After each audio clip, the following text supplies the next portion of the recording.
FM Walleyes Unlimited and Ranger Boats bring you the February 2014 featured presenter, professional walleye angler Eric Olson. Eric's presentation is titled Spin It Up for Big Eyes. Here's the president of FM Walleyes, Scotty Brewer. Let's give Troy Morris and Ranger Boats a round of applause for providing the entertainment for them.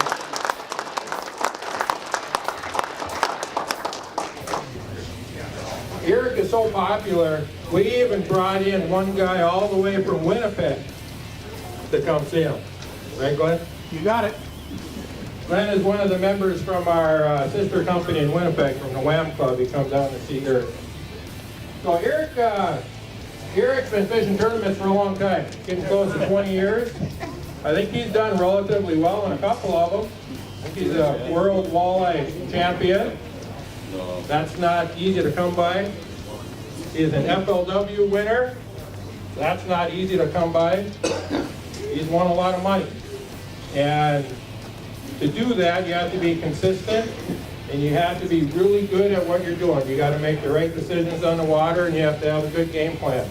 So if you listen up tonight, Eric, hopefully, is going to help all of us a little bit the next time we're out on the water. So let's get a big round of applause for Eric Olson.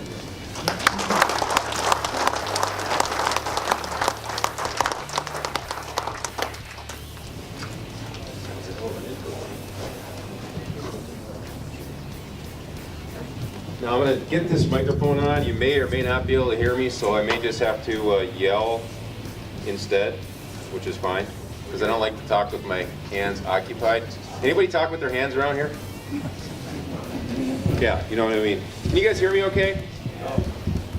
Morris, shut up. Everybody hear me okay? Good in the back? I'll just yell.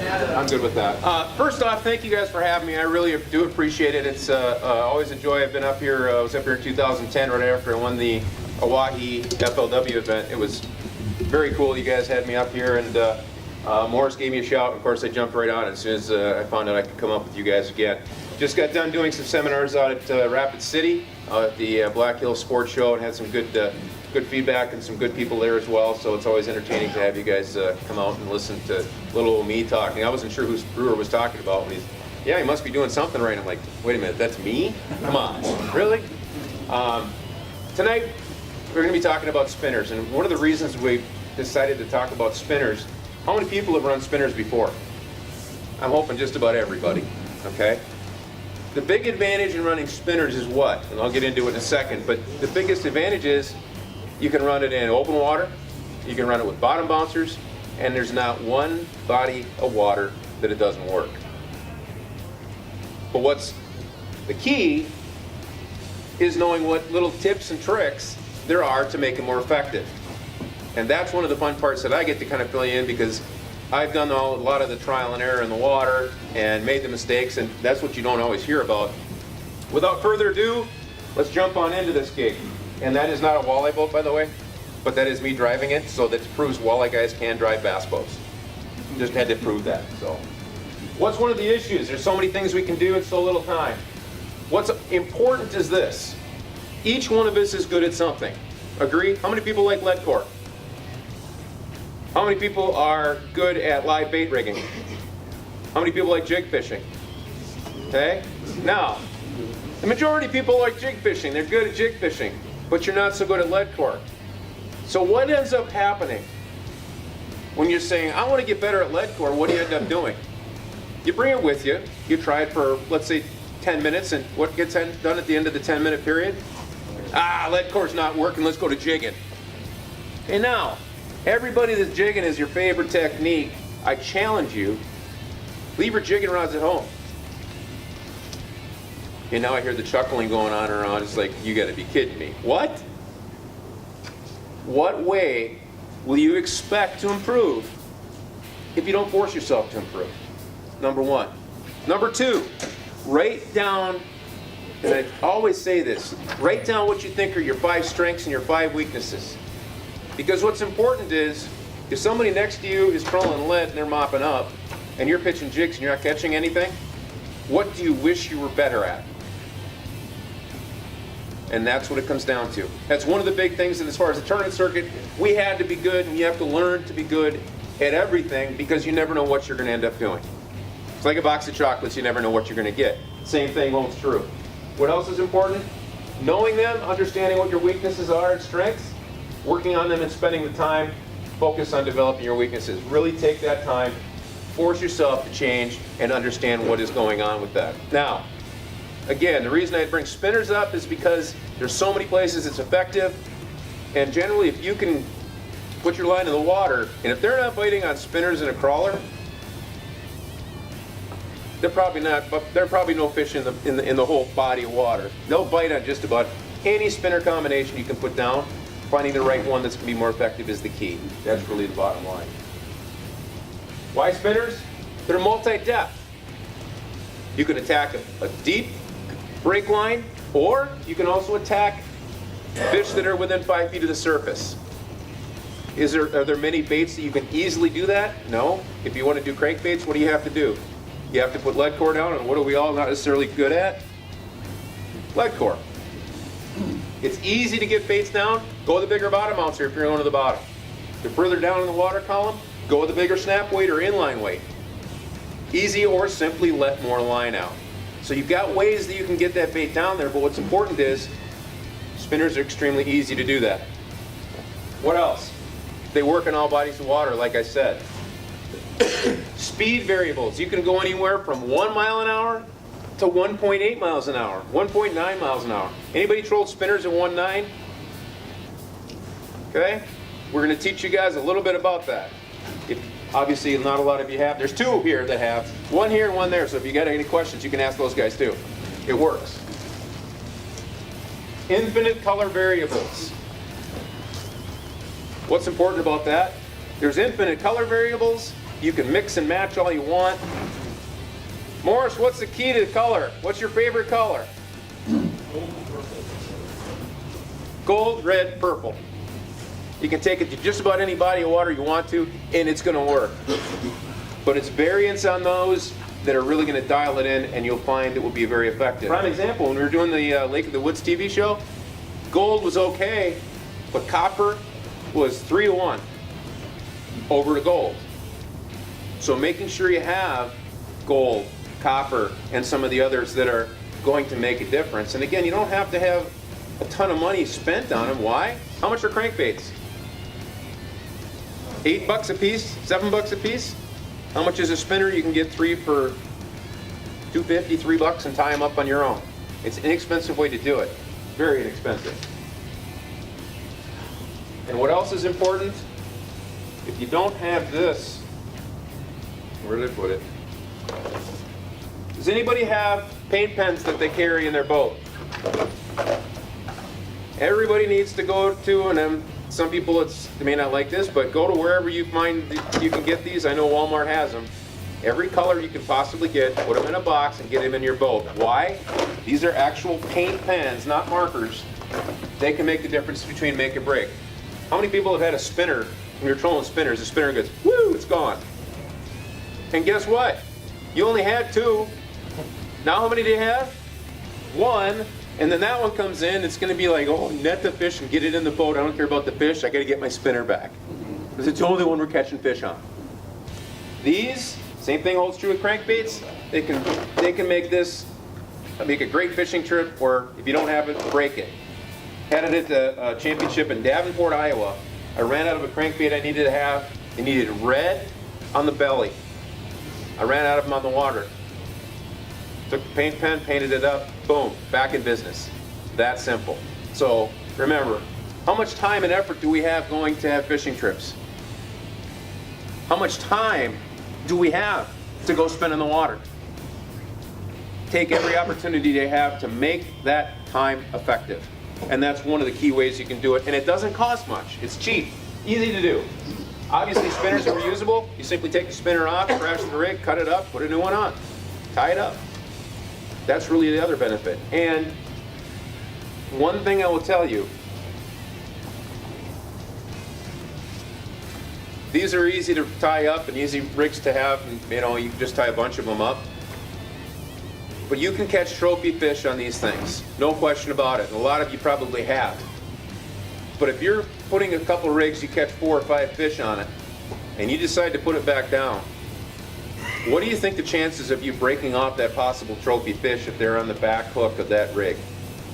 Take the time and check your bait, check to make sure that these are not nicked up. If they're slightly nicked up, don't take the chance. For lifetime fish, it only takes half a second to get this switched, so make sure you take the time to do that. What is the other thing that is interesting with spinners? It's variable with the weather. Anybody been in a situation like that? It's more important to be on shore when you see a storm like that, though I'll tell you that for a fact. We just ran in off of Green Bay. We were all the way down here, and we saw something coming, and I said, pull lines in, let's go. We got back in, and that rolled right over the top of us about 20 minutes later. But needless to say, negative bite fish, you can still make it work. Why? Some of the fish, when you have a storm like this, where do they go? To the bottom. When I won the tournament in Oahe, same thing kind of happened. We had a lightning storm that came over right before we even started fishing, so I had to stay in one side of Oahe as the lightning storm went right over my fishing hole with thunder and everything else. And what's the first thing I'm thinking? I'm going out in the lead the last day, and I thought, yep, Murphy's Law, my fish are gone, the spot is shot. Lo and behold, luckily enough, they just shifted and moved, they went deeper. Caught the fish, and away we go. So again, you can really still catch fish, and oftentimes, if crankbaits go off, spinners will definitely still make that happen. Deep or shallow, you can make it work. This is the fun part as well. Recognizing, obviously, as I said, strengths and weaknesses, understanding what is good and bad about a scenario we're dealing with crankbaits. What? Less coverage. You don't troll at 2.5 miles an hour. You're at about 1.2, generally 1.4. You don't have as good a coverage area. They require what I consider to be good bait. The reason I say that is, has anybody ever tried running an artificial crawler on a rig, on a spinner harness? It doesn't work so good. If it works if you have like a lot of perch and you're forced to do that, but all in all, keep in mind, good bait is very important. Making sure your crawlers are set, you've got them rigged up. And one thing I'll give you a hint on night crawlers, the biggest thing is, when you guys buy them, did anybody ever buy them and they come in dirt? Isn't that the most aggravating thing in the world? I like to have the boat clean when you're out there, and next thing you know it's bad. One of the things I'll give you as a hint, take your crawlers out of the whatever bedding they're in. Put them in, I put them in a flip top box, but clean crawlers, tear up newspaper, put it in the bottom, put a layer of crawlers, put another layer of newspaper crawlers, layer it till you're just about to the top. Take a section of newspaper, put it on top, fill it with ice, put it in the refrigerator. The crawlers inflate. You don't have an overabundance of water. They love the newspaper, and it's a game on deal. And when you pull them out, they're clean. You don't have a mess. But generally, crawlers are fatter doing that than I've ever had any other method. You can put them in plastic bags too, and put them in water and all that too. But effective and long-term use, you can definitely have a benefit in that. So just as a little hint. Problem is, they're affected by bait fish. Anybody ever have a bite that suddenly turned into a perch fest? And next thing you know, it's like a disaster. Well, do we have bait on it? Don't we? Well, pull it in, and you're constantly pulling the bait, your baits in. It's a problem, no question about it. What else? It can be difficult to use in surging waves. Why? Sometimes you're going to find the fish are not going to bite very hard. It's difficult to see. Paddle flags help, but also what happens is you get a lot of rising and falling with that bait. It may not be what the fish are interested in. So you have to change your presentation.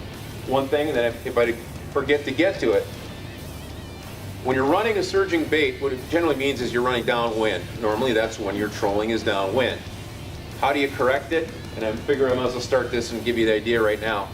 Turn your boat diagonal to the wind and run diagonal. Your surging will stop or reduce. The second thing is you're going to be able to control your speed much better, because you won't have that same surging. Just turn diagonally to the wind. Then also watch which side of the boat your fish are coming on. They may come to one side. You only have 2 boards on one side. In this case, let's say you're using planer boards. The other 2 on the other side aren't catching anything. Take a board, put it on the other side. Let the fish tell you what they want. Always. Let them tell you what they want. Why? Don't be in the situation where somebody with you, you're letting them let lines out and they don't know how to slowly let a spinner out. What ends up happening when you're running shallow water and somebody decides to put their baits out and they drop them to the bottom? Snag, or more importantly, they're not snagged, but what did they hook up with? Zebra mussels or anything else they possibly could. They also has a tendency at that point too to tear the crawler off or let it not hang where it should. The lead part of the crawler could be torn off. You've got a dead bait. So make sure you take the time when you're letting it out. But again, that's one of the issues that comes up with it. It's not fast to let the line out. And it does require more time, but hey, this winter we've had plenty of time, haven't we? What Steve didn't tell you was that I live in Red Wing, and I don't know if you saw the forecast. It's not good. I'm driving home tonight. I may not make it all the way home, but I'm going to get as far as I can get. So, but that's one of the interesting scenarios as well. A lot of times you did it before the water opens up, which should be about June, I would think. But take the time to do that now. Tie them up. And now one thing I'll tell you is this. You say, well, I don't know what beads to use. Don't worry. Be happy. Tie blank ones. Tie them blank. Why? Let's pretend you're out fishing with a buddy of yours. And you're out of rigs. Your friend has really never tied up crawler harnesses before, but you'd like him to help you. What is your confidence level that he's going to tie the appropriate crawler harness with the right knot and that it won't come out? Confidence is high, raise your hand. Yeah. No confidence, voted no confidence, raise your hand. And again, what did I say? You can get a fish of a lifetime with this. Why is that important? How many people want to catch a fish of a lifetime? Me, always. So take the time, tie them up right. The other thing is, then your buddy's like, wow, you're dialed in. That's right, you're paying for dinner and filling the gas up in the boat next time. There's method to the madness every time. This is what it comes down to, getting people out in the water and having fun. That's why I say you really want to create success. And having things pre-tied, ready to go, makes it easy. This happened to be one of that was his biggest fish. It was just a friend of mine, and he had fun, needless to say. But we caught a couple more fish that day, and that's really what it's all about. Putting smiles on friends' faces and yourself. But I actually will have more fun watching other people catch fish. Not in tournaments, though, trust me. There's nothing more aggravating than that. I'll tell you that. Yeah, the first loser, right, is the second place. That's it. That's all there is to it. Spinner elements, what are the key things? Obviously, there's a lot of things. Location, technique, baits, and equipment. We're going to cover all of it. And different caveats in between to make sure that we address anything. Now, if somebody has a question, please throw it out, because by the time you're at the end, you'll forget. And I don't want somebody to not listen to the rest of it and then go, what was I going to ask? So please feel free to ask questions throughout. Locations. There's a lot of things you can do when you're fishing, obviously, with spinners. Main basin. Think about suspended fish in a main basin of the lake. That's one thing you're dealing with. What are they doing out there? Relating to bait fish, relating to nearby structure, but not necessarily on it. Why is that important? How many people have been fishing at a great spot or going to go fish a great spot and there's 30 boats on that spot? Does that suck? Pretty much.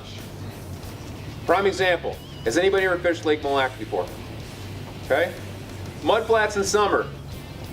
You ever get any fish or boats that go fish on top of the mud flats? It's insane. The benefit is, if you have a lot of boats in a spot, what will generally happen to the fish? They kind of get spooked, do they not?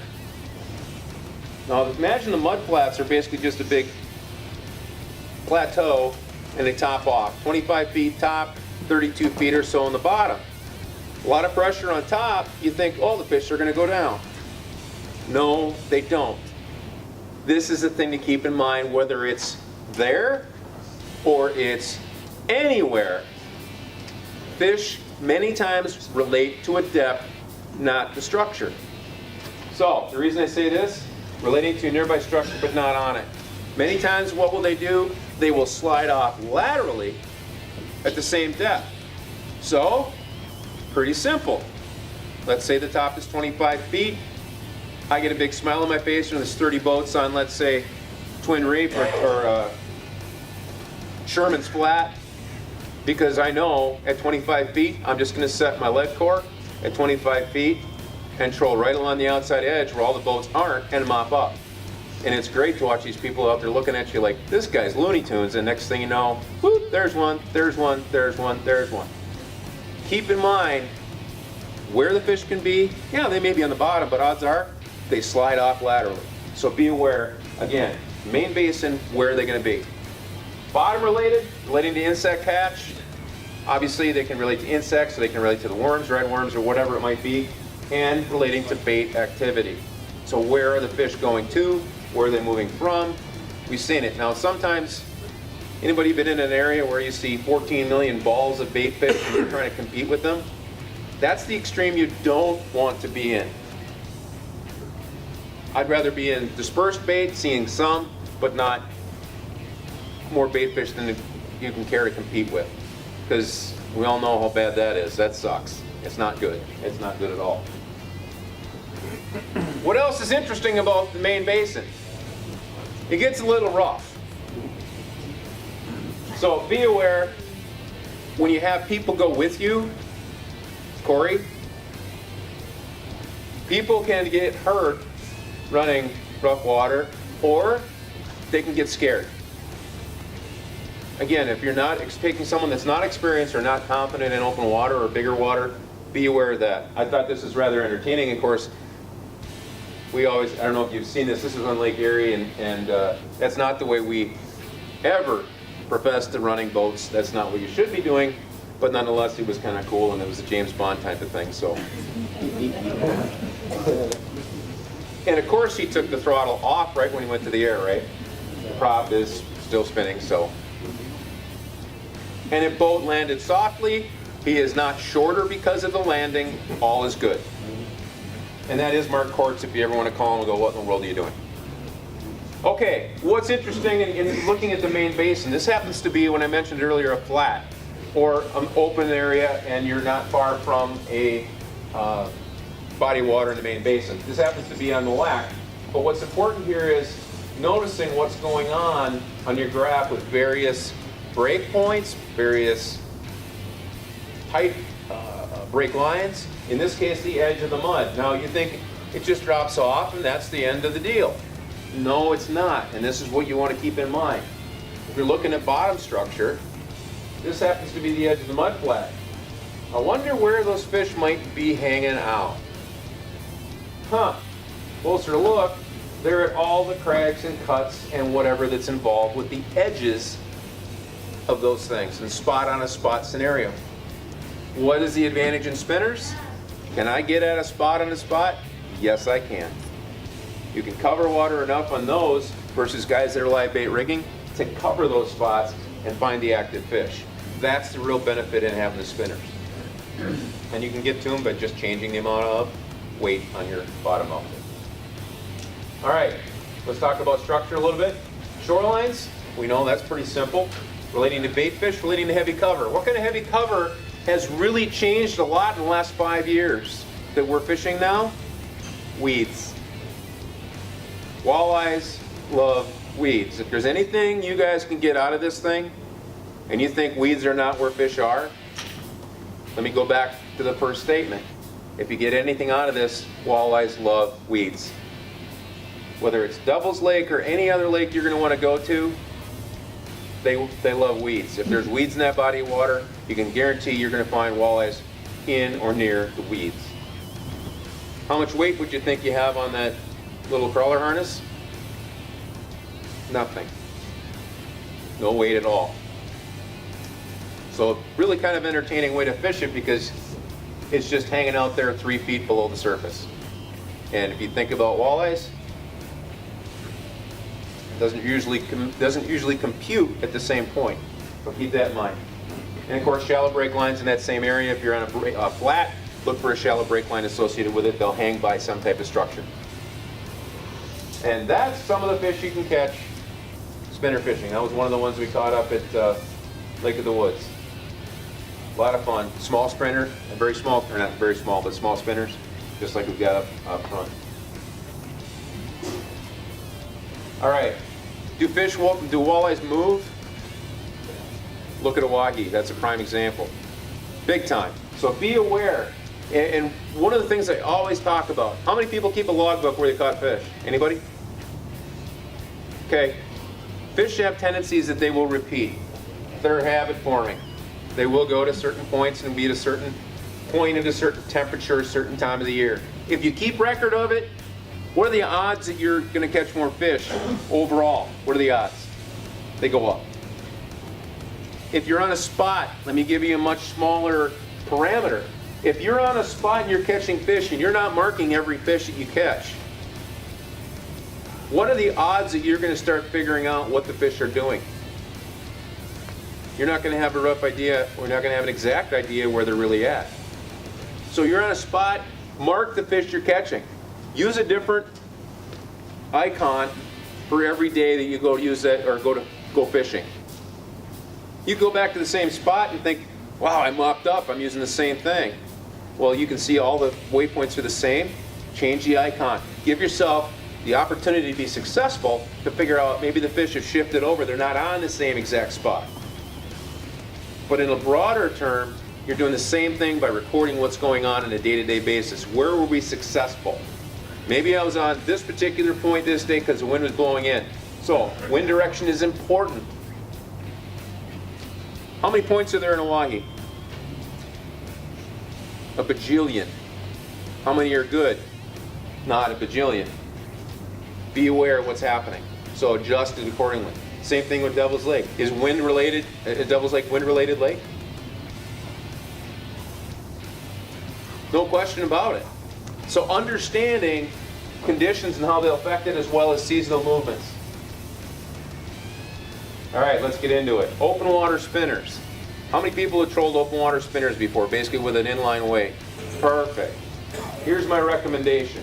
Where you look at obviously the open part of the lake, relating to schools of bait fish, they can be anywhere. When you're driving down the lake, make sure a couple things. That your graph is able to see fish when you're driving. Now don't be driving 90 miles an hour down the lake if you're looking for fish. 30 miles an hour, you should be able to see fish. That's one thing. Second thing is, make sure that sensitivity is set so you're not getting static all over the place, so you can actually look and see it. Color is important. Color graphs are important because you can see a distinction. It's easy to pick that up. So understand that. Inline snap or snap weights. Inline weights, I've got them up here. Got a couple different ones. Inline weights, doesn't matter. I just picked the color and had that made up for me. Because when in doubt, run rainbow trout. Kind of a funny thing I say, but I learned it from an old timer at Red Wing. And of course, snap weight. Simply clip it on your line. Precision trolling book. How many people have that? Okay, 50-50 method. That works. My recommendation is 1 ounces.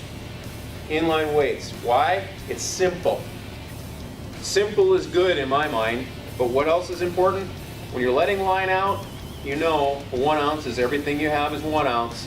And you can let 1 out at 30 feet, 1 out at 40 feet, 1 out at 50, and it's generally a 2-to-1 deal. 2 feet out equals 1 foot down. So 30 feet, you're roughly 15 feet or 14 feet down with a 1 ounce in an inline. This goes right in front of your 5 or 6 foot crawler harness and you're good to go. That's a parameter. Now, what's important is duplication. That's why if you're catching fish with one that's 30 feet out, duplicate. Pretty simple. But if you're not, making sure you're creating a pattern that creates the whole, or emulates and covers the whole depth of where you're marking the fish. So, that being said, having the variety to go either heavier, or in this case, lighter, because you may want to go after some high fish. Prime example, Troy and I were talking about it before, one of the tournaments, I still can't believe it, was on Green Bay. There was probably 60 boats in one area. We were all trolling the same fish. It was flat calm, sunny out, and everybody was generally in the same area. Okay, the fish weren't biting except for 3 people. 3 people decided to go with, I think it was a 1/4 ounce, or not even a 1/4 ounce, and ran it 10 feet behind the board, and they caught all the fish. Who would have thought? Why? Clear water. Why? Sunny day. And 60 to 70 boats in the same spot. The fish were up on the top, right with all those boats. So, be prepared. Again, cost effective. These don't cost much. Have them with you. Put it in a box. Don't make it too big, because I'll tell you what, you put it in a bigger box than this, number 1, you'll never lift it. Number 2, you'll have an absolute disaster in your hands, because the box will crack and break and be a disaster. So keep the lead to a minimum, because this is probably about 4 pounds. So make sure you address all different weights for the snap weight or the inlines. That's important. Offshore planer boards. How many people have run planer boards before? Okay. What's important if you haven't and you want to get them? My dad never ran them. My dad's 85 and I got some for him. He loves it because he figured out that the tattle flag turns it into what? A trolling bobber. How many people like bobber fishing? Not in tournaments so much. Morris taught me how to bobber fish in Devil's Lake. That was a sad thing. We call it beach ball down because we used to use big ones. So point though is, you're trolling bobber. Flag goes down, what does that mean? Good things are happening. But what else does it tell you? It tells you if bait fish have hit onto the bait, or if something's hung up on it, or you have a fish that just kind of grabbed on. More often than not, flat calm days, a lot of times fish will just kind of grab onto it. Spool the line out. Let the bait go back to the fish. Many times, you'll be able to feed the fish, believe it or not, with a crawler harness. You can feed the fish a bait, just like you would do, let's say, live bait rigging. You're stopping the bait, starts to tumble a little bit, and they're going to be able to eat it. And there's nothing like seeing the bait or the board start to go back and then stop. Pre-spool the line, stop the board, all of a sudden the flag starts to do this. It goes back, you set the hook, bam, you're in. That's fun, and that's what's interesting when you're running open water spinners. That really makes things fun. iPilot, it's changed the way fishing has been in the last 5 years. I used to run a Maxim, I used to run a cable drive bow mount. I will not run a cable drive bow mount ever again. It's exactly what happens. It doesn't matter where you're at. If the fish are finicky, certain conditions, they are going to take some feeding, they're going to take some nursing along, let's leave it at. So don't think that just because you have 2 hooks out there, and this is a prime example, you put your hand into a box of crankbaits, how many crankbaits do you come up on your hand? Almost all of them, right? And here you're trolling them out the lake, it's moving, a fish can come up and hit that bait, and what do they come up with? Nothing. You can't hook the fish. Same thing holds true with the spinners. Sometimes you have to feed it to them, and there's a lot of guys out there that, and I'll get to it in a second, a lot of guys out there run treble hooks for open water. I'm one of them. I run a number 8 treble on the back. It's little tiny treble hook. Some guys don't. It's kind of a mix. I prefer to use a treble in the back in open water. What's unfortunate is then I have open water spinner rigs tied, and then I have to have my bottom bouncer spinner rigs tied separately. Bottom line is, try the treble once. If you don't like it, you don't have to. But odds are, if that hook is going to be somewhere near that mouth on a number 8 treble, it's going to be hooked someplace. I found it works very, very well, and you find a lot of guys in the tour that use that. So, one thing I'm going to tell you about the Minn Kota, the iPilot, we'll talk about it again in a little bit. What's changed for me is the fact that I'm able to follow A, either contour, or B, I can set up my trolling pass and preset it. I can set up waypoints, so I don't have to pay attention to the bow mount anymore. I'm able to make S-turns, and I'll talk about that as well. S-turns do what to speed of the outside, increase it, stall the inside. How many times do you think you have fish following your bait? Simply by either stopping and starting or turning right or left can trigger those fish. And that's really what that gives you the ability to do. Whether or not you have an accurate contour, I know a lot of the lakes may not have an accurate contour, don't worry about it. But the benefit is you can control your speed spot on. You can put the cruise control on it, you're dead on. If you're trolling crankbaits, again, that's a big thing because you use the kicker motor, give you the main thrust, use the bow mount to help that. So be aware, it's a big difference, and most of the guys in the tour run that now, simply because it gives you the ability to steer the boat from anywhere, and you have accurate speed control. What else is important? I mentioned earlier, various speeds to determine fish's need. If you're not catching anything, you're trolling at 1.2, make an arc turn. On a sharp turn, make an arc turn. Speed the outside up, stall the inside. What's the inside going to do? The spinner generally will flutter as it slowly sinks. The outside one takes off. Last year in Green Bay, it's the same thing that happened. I turned the outside. As soon as I found some fish, I turned on a pot of fish. Of course, I was turning so sharp I never thought I would have caught anything, but guess what? The board just wasn't lagging behind, it was really lagging behind, and I had a 5-pounder. It hit going probably, I would guess, probably 3 miles an hour, and it was way high up. So realize as well, when you're turning, what happens to the outside spinner as far as depth? It's going up. Inside one, if it gets one, it's going down. So understand that, put that into the mind process about what's happening. Starting and stopping. If you don't want to make S-turns, if you're in the everybody been in a pack of boats, you can't turn left, you can't turn right, you don't have room to change your mind. It happens. At that point, crack the throttle, stop it, bring it to a stop. Or if you want to stop it and then crack the throttle, I prefer to crack the throttle first. Why? If I'm running shallower water and I stop, what happens to my baits? If I stop first, it goes to the bottom. How fun is it to take all 4 lines and try and reel them all in? It's not. If I go faster, it brings them up. I stop, it brings them back down. And that's my personal method of doing it. I don't have to worry about digging it in the bottom. Make sure you're able to go slow enough. If you don't have a bow mount on your boat, get one. Have some way of going slow. Drift sock, that works too. Anything you can do to get that bait slow. 1 to 1.2, 1.4 miles an hour. Get your boat in that speed. If you're going downwind and you can't get anything, you get big waves and you can't go slower, get out the drift sock or turn your boat sideways. If you have a kicker motor and a main engine, something else that's kind of a secret, turn both motors to the outside.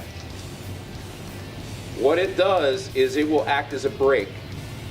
The outside kicker is the one way, the main engine's the one way, and then use your bow mount to pull you diagonally. You will be able to go slow enough at that point. And that's definitely something that will stop or slow the surging. If it's still happening, then put the drift sock out. GPS, everybody has a GPS in their boat, I hope. I'm not going to ask, I don't want to embarrass anybody, but make sure you have a GPS in the boat, whether it's handheld or otherwise, have one in the boat. You've got to have an accurate way. I don't use a speed wheel because what? Currents can change. It's nice to recognize that there's a current change. Understand that when you let your line out, this is also another sidebar. When you let your line out and you want to see the spinner spinning, what's important? Going one direction, the spinner may be spinning. You go the other direction, it may not turn at all because of the currents. Lake Erie is a prime example of a big body of water. It's got significant current, big time current. Troll one way, it'll spin. The other way, it just sits and flops. You wonder why you're catching fish one direction and not the other. That's one of the reasons. Make sure that when you're trolling both directions, everything is working. Those are the details that will make spinner fishing successful, especially when you're dealing with, in this case, the open water, because open water, generally, I will use bigger spinners to give more flash and give more exposure to that bait. Talked about that. Quick change clevis, I'll say it once and I'll say it again. How many people have been out, well, this year will be a prime example, but last year, first trip out in the year, it's 65 degrees. I'll paint a picture for you. 65, 70 degrees, it's sunny, no wind. You're kicked back, cup of coffee, your favorite beverage, you're watching the boards and everything is nice. You're not catching anything, but you know what? Do you really care at that point? It's comfortable. You're not catching fish though. What's the problem? What should we be doing? Changing colors, changing baits, changing all that stuff. So realistically, are we not all lazy at some point? Now let's look at the other direction. It's cold, it's windy, it's crappy. It's rough. If you take your glove off, you know you'll never get it back on again. What are the odds that you're going to want to change your baits because then you got to dig through your baits, you got to pull them out of the box, you got to deal with all that crap. What are the odds you're going to change it then? Not good. Especially if you have a non-quick change clevis. If you have a quick change clevis, keep your gloves on. No problem. Just switch your spinner that way. But having a quick change clevis takes part of the lazy, Mama's calling, takes part of the lazy out of it. Because lazy doesn't necessarily mean you're going to be successful. How long will you go before changing a color? Will you fish it 10 minutes, half hour? Is it It's a good question. The question is, how long will I go before I change my bait color? And the number one thing I'll do is I'm running 4 different bait colors until I get some type of a process going or some type of method. Then I'll run, and this is how I start. I run 2, and after that point, I'll always run 2 to get an idea if the fish are going in a certain spot. I'll probably give it 20 minutes. If I'm marking fish especially, then 20 minutes is max. Something else is going on. Switch, switch, switch, switch. And that's really the bottom line. But making sure you're trying to make or help yourself be successful, but that's really an important point. What about size? Size matters. Open water, you'll see some of my spinners if you want to come up here. They're 7s. I think it's about a 7 if I'm not mistaken, roughly. And I'm going to go smaller when I'm dealing with bottom bouncers. 3s, I think 2.5s to 3s for bouncers. Sometimes I'll go Indiana, sometimes I'll go that direction simply because they seem to spin a little bit differently and they provide a real good flash at that point. So it just depends at that point. But you know, bigger, open water, I always go bigger because you're dealing with a much broader perspective. You're trying to attract from big schools of fish rather than spot on a spot. That answer the question? I hope you don't want me to answer some other question because I can't do that. Okay, this is fun. One of the things that we had was showing the Green Bay, one of the Green Bay TV shows I did. Anybody ever run 6 boards before? How fun is that? It's a riot.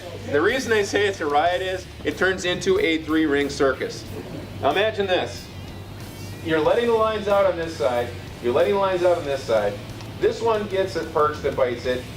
So now you got to pull this one in. Okay, that's not a big deal. Now this one gets a fish and pulls it down. Then this one gets a fish and pulls it back. Hopefully this one pulls it behind the boat. Here's what will happen. If you have a big fish, 9 out of 10 times, and I mean 6+, it'll pull this board right behind the boat and you're good. What invariably will happen is either the fish is pretending it's not big or pretending that it is big, and it'll stop right about here. Take this board and this one, move this one to this position. So move it forward, move this forward, this will drop behind these 2, and you're good to go. Here's the reason this works. Remember I said 3-dimensional. Trolling is, if you think it's 3-dimensional, think of it as being 3D. Your outside boards, because the boat usually will scare away the fish, how high are they going to be? They'll be the highest of your presentation. This is going to be deeper next, this one will be deeper next.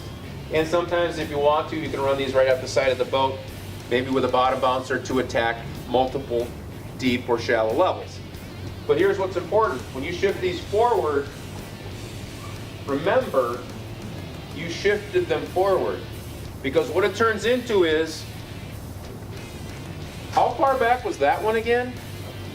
Where's this one? And then you end up putting this one on the inside, but you put it too deep because the deep one's supposed to be there. You caught them on this one, remember what that is, and remember what color it is. If you're getting them high, make sure that you've got another one out here that's high, and start shifting them and reeling them in. It's easy once you understand this. Check your lines, setting them, pull this one in first, rotate the other ones out. What you can do is get this one in, check it, drop it straight back, slowly if you're in deep water. and then we're talking open water, you can get by with it. Let it straight back behind these, and then let the clicker go and it'll go right behind them. But do not, if you're running shallow water, do not expect you're going to drop it straight back. You'll be on the bottom and then you'll have to start all over. So, understand the 6-board gig is a blast. Take your time to understand it with 4 boards first. Run 2 off the side just for simplicity, and make sure the person next to you doesn't start pulling their hair out with confusion or panic and say, what did you get me into? Because I've done that with one of the tournaments I fished. I snuck a bunch of boards out behind him and he only wanted to run 1 board apiece. So be aware and work with them to create the excitement, because if you've ever had 4 boards go at the same time, and it happened on Saginaw Bay, we had 4 boards go back. That's one reason we always carry 2 nets in the boat, and it works. Here's the scenario, bow mount down, and you're able to run it from anywhere in the boat and work with everybody to help everybody out. And that's really what it is, making it easy for everybody to participate. Deep structure, not suspended. We're looking at mud flats, deep breaks, rock humps, spot on a spot locations. So you're able to see fish, mark them on the graph, fish them. How are we doing it? 2 to 4 ounce bottom bouncers. Make sure you have big enough bottom bouncers. It's one of the biggest issues. You can't get the bottom bouncer deep enough to get the speed you need. You've got line going 400 miles behind you. That doesn't work. You're working spot on spot. You need to be able to turn and move, and that's going to help. Dodger spoons, if you've ever tried that before, that also works. I don't use it a lot, but it's a little spoon you put in front of, or I should say behind the bottom bouncer in front of your crawler harness. And it acts as a little bit of a flasher. Not a big deal, it works. Bait casters. Always, always, always, always, always, always run a bait caster when using spinning reels. Or I mean, instead of spinning reels. For this. Here's the reason. You're trying to find fish. You're going to work maybe up and down a break line, or you're trying to find fish. Let's say you're making a turn, or let's say you're coming up on a break. With a spinning reel, to accommodate that, you reel up, you stop, you reel up, you stop. Going back down the break, what do you do with a spinning reel to get deeper? Open the bail, right? How many times do you open the bail and it goes right to the bottom with an overrun? Well, now you got to reel it back up again, but you're going down the break, so it's deeper now. Well, now you got to open it up again and let it down. With a bait caster, which is what I have here, and I'm telling you right now, this is the ticket. Left hand retrieve, right hand retrieve. I have both going at the same time. I want to let this out, click, I let the line out, I want to stop it. I simply bring my finger onto it and reel in. That's it, as easy as it gets. What's the advantage? I'm in the strike zone 99% of the time. And where do you want your baits to be? In the strike zone. That's the key. Get that. You don't have to pay a lot of money for it. I'll get into exactly what it is, but you get the tackle that you're going to use for it. Now, we talked about lazy. What are the odds that you've got a spinning reel set up for one thing and you're going to switch it over to do something else? Slim to none. Inexpensive setup. Get it dialed. Number 2, crankbait snap on it. It'll work for 3-ways, it'll work for snaps, it works for vertical jigging, it works for everything. A 5'9" to 6'3" works great. The longer one is more of a dead stick rod. You're not going to use that for vertical jigging, but the point is, there's other uses you can use that particular setup for, and make sure that you take away the lazy factor. Take it away. That's one way. Once you get it set up and ready to go, it's effective. One touch, two touch. Anybody know what one touch, two touch is? Done a couple articles on it. What it really amounts to is when you're trolling along and you let your line out in a bottom bouncer. One touch is where you drop it back, you click the bail, and you sit there and hold it. Two touch is once it's settled, you click it again and let it drop back. Each one I do gets closer to the bottom. 3 touch, click, click, it's basically almost on the bottom. Depending on what the fish are wanting and what you want to be doing, I usually do a 2 touch because I want to be able to drop it back about a foot, touch bottom and be back. Drop it back. What does it do? A couple things. One of the things that the Lake of the Woods show I showed When you drop that bait back, what happens to the spinner? Stops. What do we say about fish following the bait in open water? Same thing holds true. Deeper structure, same thing. Drop it back, that fish that's following it, it's suddenly loud and proud in its face. What do we have? We have ourselves a fish. So be aware. It's a way to also keeping track of where you're at in the bottom in relation. As far as maps and getting a hold of those deep structure points, how many people understand all what this means? Not easy, right? Remember what we said, making the most of the time in the water, taking the guesswork out of it. Well, let's take this map and then let's look at that map. Is that a little easier to understand what's going on? Absolutely. You've got a ridge that comes out, you've got various ridges and points that come out. The point I'm making here is where to key. Put it in your mind, where do you want to key on? You're looking at main lake points, you're looking at those kinds of things going on. In fact, that was almost similar to where I won the tournament out in Walleye, but the point is, you're using, get it, point is you're looking to key spots, turns, outside edges, inside cups, things like that. But having the map help you be successful. And that's one of the key elements, and we're looking at deeper water structures. Now let's talk shallow water suspended. This is where obviously you're dealing with, let's say, under 8 feet of water. Mud flats, weeds, and I'll tell you again, not that it's a secret, shallow weeds, guys and girls. Shallow weeds. You're gonna find more big fish in shallow weeds. It's more difficult to fish them. It takes a little more time because you get some hang-ups with the weeds and the baits, but I'm telling you right now, it is the deal. And fish don't get spooked as much when you're in weeds either. Throwing right next to them. They don't. Leg split shot or no weight? Absolutely. But have it planned out so you know what the trolling pass is. Going in blindly to troll through shallow water suspended areas can be a nightmare. So understand, are the weed tops at 8 feet and it's deeper, or the weed tops at 5 feet? Set it up so you're successful. Try not to do S-turns in those weeds, because what happens to when you turn the inside, you end up cleaning off the bait. So understand that. But what's really important here is the fish will come up out of the weeds, cabbage especially, but they'll come up out of those weeds and smash that bait. Winnebago's one of them that they've done that a lot on. Devil's Lake is another one. All these places have a lot of weeds, and these fish have transitioned from where they had been in the past to weedy areas, simply because of what's happened with structure, trees, etc. They're gone, or they're not as much, and it's become a lot more weeds. So understand that. Again, player boards, tail flags, iPilot, and split shots. Play with a split shot depending on how shallow it is, or no weight at all. And that's a lot of fun fishing that way. Anybody ever fished like that before? It's fun. What'd you like about it? It's a challenge, I'll tell you that. You're gonna figure it out before you get to it. Exactly. Take the time to understand it, put a plot track out, and then if you want to, follow that plot track or set your iPilot up to follow that plot track. This is interesting. As of late, this is one of the ways that I found that's been very, very effective, and it can be scarily, that's not even a word, but I'm going to use it, scarily effective. And why? I would think that if I'm fishing in 4 feet of water with a spinner that's right next to the boat, it would spook big fish. It doesn't.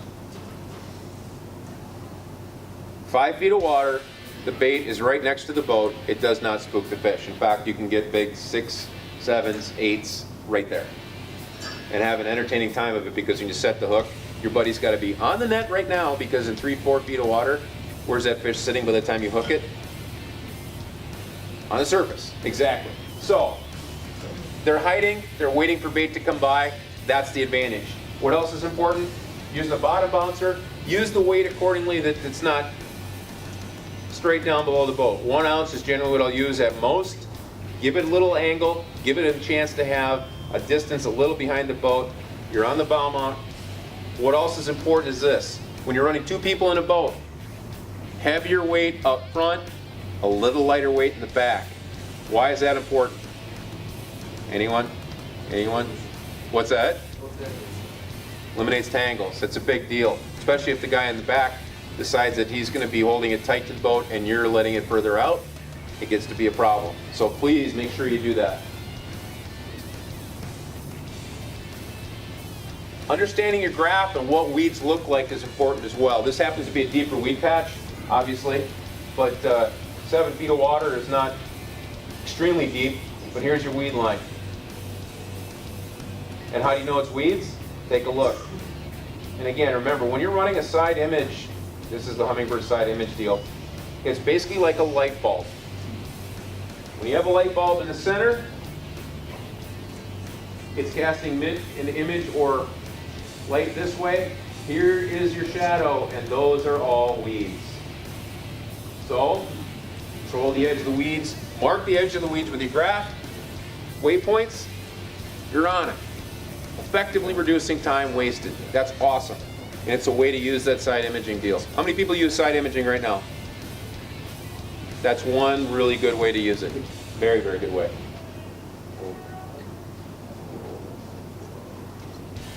Those are the kind of fish that come out of weeds. That actually happened to be a shallow flat, because I caught a couple different ones, and that happened to be in a shallow flat in the river. And that was 7 feet of water. Right before that, we caught a 28 to 32 inch pike, and then we caught another one that was 42 inches in the same spot. So what I will tell you is this, and I mentioned a couple guys earlier, shallow and weeds equal what species besides walleye? Shallow and weeds and you have pike equal what to the baits you're running? Goodbye, exactly. Last year in Devil's Lake we fished shallow weeds and I ran 20-pound test and I was fishing obviously shallow. I went through 15 baits in 35 minutes and basically had to quit fishing there because I was running out of baits. I didn't have anything left. So understand you need to tackle them with the right tackle, so don't be afraid to go up in pound test. You're in a battle at that point, so they don't care. Fish don't care. Pour it on until you're not getting cut off anymore. Since we're in the Olympics, I figured I'd make this kind of an Olympic theme. I figure I'd say it before you guys are like, what in the world is he doing? All right, blades. Here what I talked about blades. Size matters. Where did he go? Oh, he's up having a cocktail. There we go. Blades, 5 to 7. Obviously in open water, you're not worried about bottom content or speed variances. But what you are worried about is getting that flash. A couple things come to mind. You're running Colorado or willow blades. Last time I used willow blades because why? I was going faster. We were going 1.5 to 1.8, 1.9. And willow blades, if you come up and look at them, we're not talking little ones. We're talking the big willow blades. In this case, I had the chartreuse back. What you'll find is sunny days, I go with the either hammered or whatever back, not painted. Clear days, it works much better. You get better flash. In that case, we're going with something like holographic or hammered. Okay? So, those baits work great. I spent a lot of time last year working with those.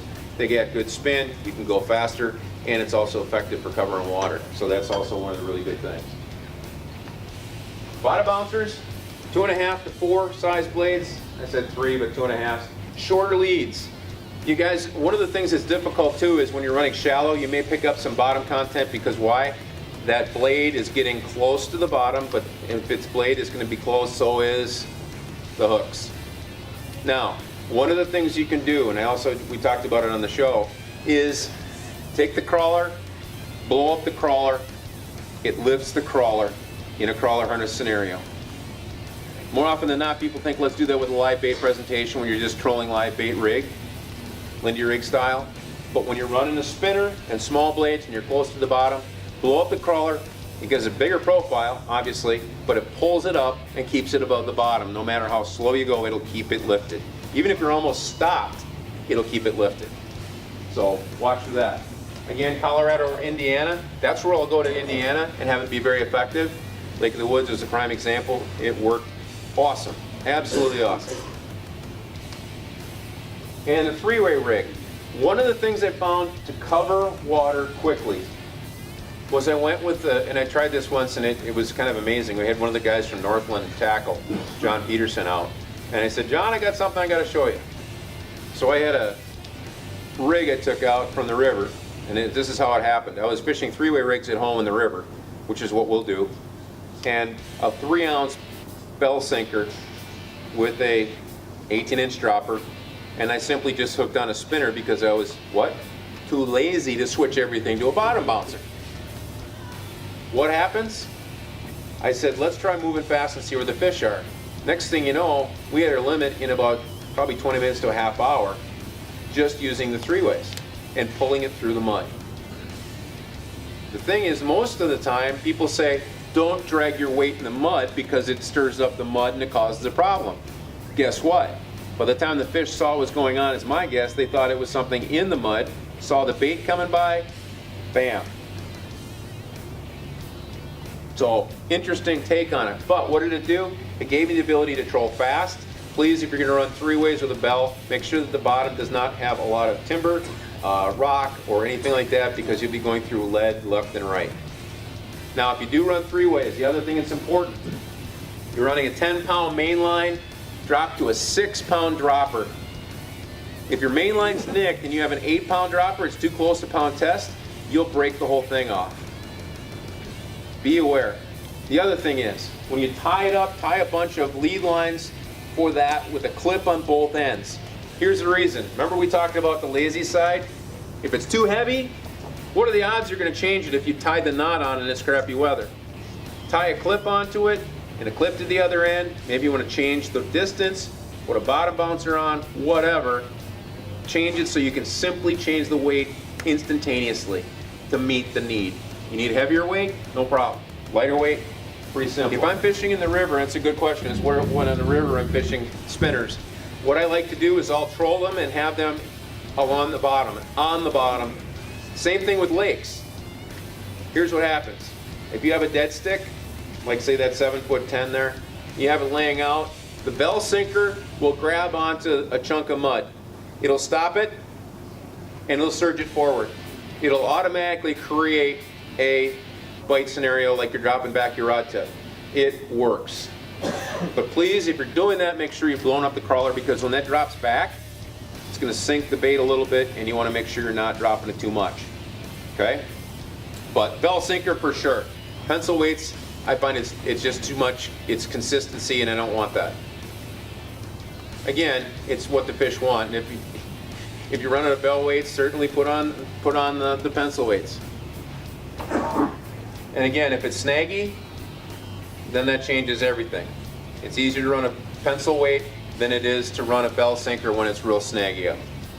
So, deep cup, make sure that whatever spinner you're running has got a deep cup so it spins. You've seen the spinners I'm talking about, they have basically no cup and they hardly turn. A lot of the less expensive baits have basically very little cup. Okay? That's one of the key things. In this case, we're dealing with the BMCs. They've got a little vent, and it helps make them spin a little bit better. But obviously, real important is the fact that you get a good spin to it. The Indiana blade, effective. Again, I use it on the smaller stuff. Willow blade, faster speeds. And the hatchets, I started out using hatchets, and I haven't really used much hatchets for a long time. It's definitely a solid thump to the bait, but I just haven't used them a lot lately. I've switched pretty much all to the bigger open water stuff with the Colorado, and then of course now I'm moving to the willow blade.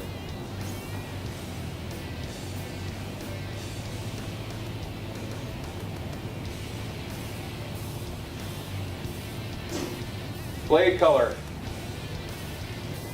How many blade colors are there out here? As many as you can. And when I go to the bait shop, I never feel, I'm like, get in a candy store, give me this one, I'll take 2 of these, 6 of these, 60 of these, and 4 of these. Because I don't have enough of these boxes of spinners filled up yet. I need to make sure I get them filled. Because remember, baits aren't made to catch fish, they're made to catch what? Fishermen. Right, Morris? So, multiple types. You saw the hammer type. Again, sunny days like hammered, holographic, obviously, or pattern. Now, this is extremely important. I've switched in dirty water or cloudy conditions to these many, many times and been extremely successful. Those are the one switches that I think, these two colors, I will not have missing in my box. And there'll be a colored back. Those two are probably one of my most successful dirty stained and cloudy day spinners. And those are in the bigger size. So be aware of that, that's important. Oh, the other thing is, if you have an opportunity to have some holographic tape with you and a pair of scissors, throw it in the same box as the paint box. Okay, we talked about glow painted forecast. Anybody ever use UV baits? UV, they work.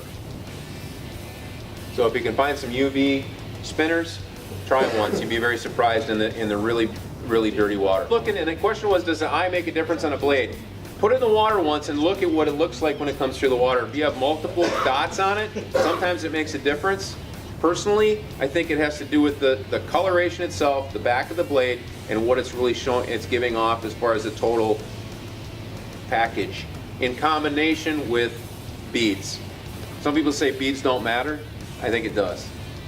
Having enough length and bead and color. If you're running gold and red or purple and chartreuse, it's a good starting spot just about anywhere you go. So be aware of that.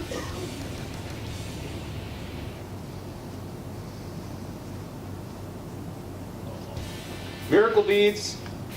Anybody know when I'm talking about miracle beads? Know what I'm talking about? Anybody? It's kind of a translucent, reflectorized look. If you can find them, get them. They're awesome. They're absolutely awesome. What are you doing, Morris? I'm not saying anything more. Morris is back there panicking. What are you doing to me, man? You're killing me. I spent a lot of time looking for miracle beads way back when. I'm not telling you what color. I won't do that because that's kind of a secret. But that part is a secret. But what's that? No, it's not purple. That I will tell you. You wouldn't believe it if I told you. But nonetheless, the point really is they make a difference because when they hit the sun, it is something completely different than any other bead will give off. Huge difference. Huge difference. But you got to find them first. That's the difficult part. 68 millimeter, bigger beads for open water. I go with the much smaller beads, like the I think it's 3 millimeter, 2 to 3 millimeter for obviously going closer to the bottom. You're looking at having a smaller package. 7 to 9 beads is crucial with the bigger blades. It keeps the blade off of the hook, and I use one color and then go 2 colors out by the end by the clevis, and that's really the big thing. If you don't do that, you can also go blocks of 2 or 3, like 3, 2 in the center and 3 in the end. But make it so that it's not every other one. Give it a color block to give the advantage of the color bead combination. You'll see it when I have it here. Purples and then a couple chartreuse together. Give it some visibility. Stacker beads, those work too. They take away time of trying to see where the hole on the bead is. Anybody have a problem with that? It's like,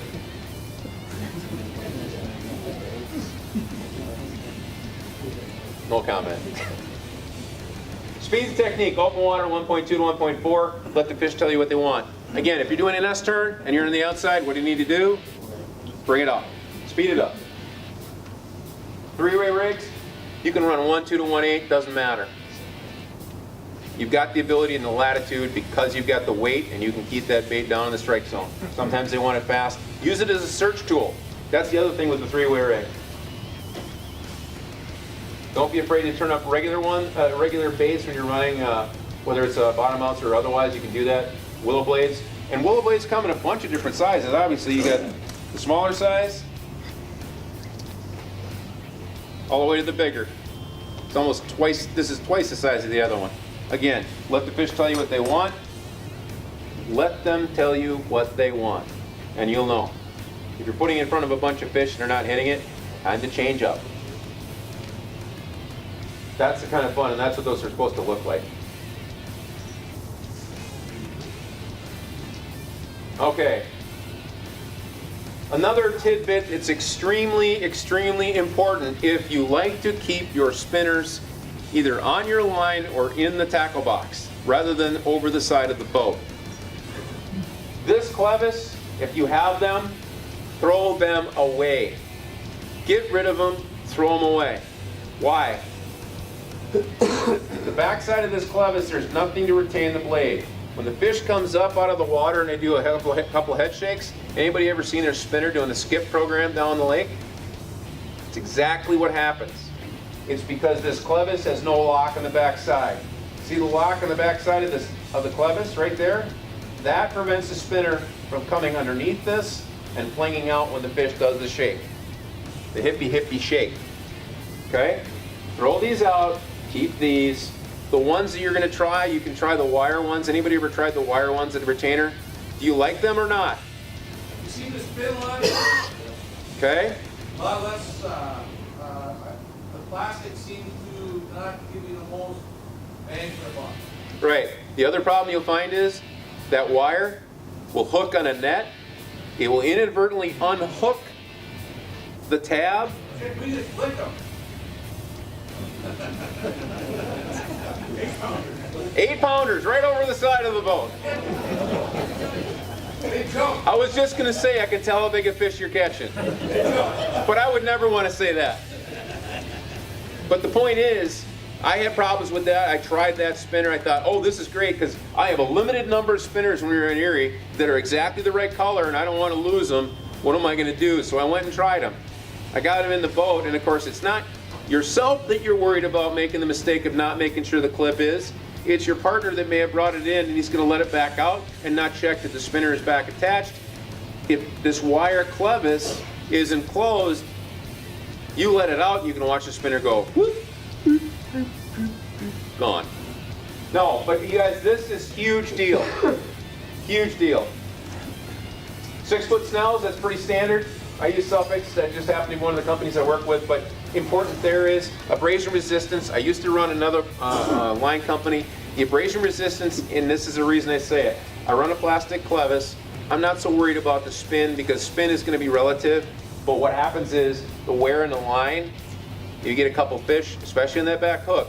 Like I mentioned before, if you're going to get a trophy and you didn't take the time to watch to see if that line is frayed, make sure you have something that's good for that. 12-pound for open water. Don't be afraid to go 14-pound for your snell. Don't be afraid. Do not. Because you know how much it gets, if a nick gets in the line, that 14 is not 14 anymore, but at least you're going to get it in the boat. 8-pound for clear and shallow water. Number 2 or 4 for a front hook. Number 8 for rear treble for open water suspended baits.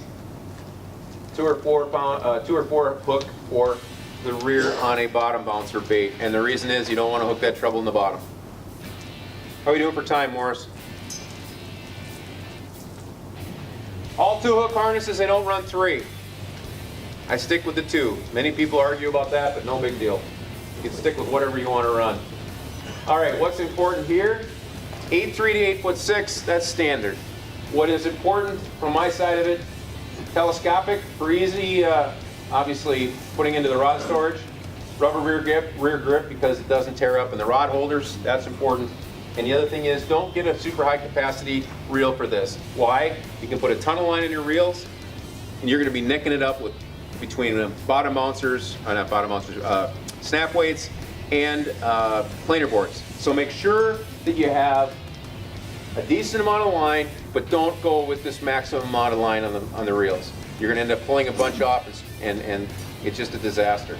You're going to throw it away. So minimum amount is just fine. Here's the other thing, make sure your lines are all spooled to the same level. Line out is important. 12-pound on the main line, 0.13 means you're going to meet up with precision trolling.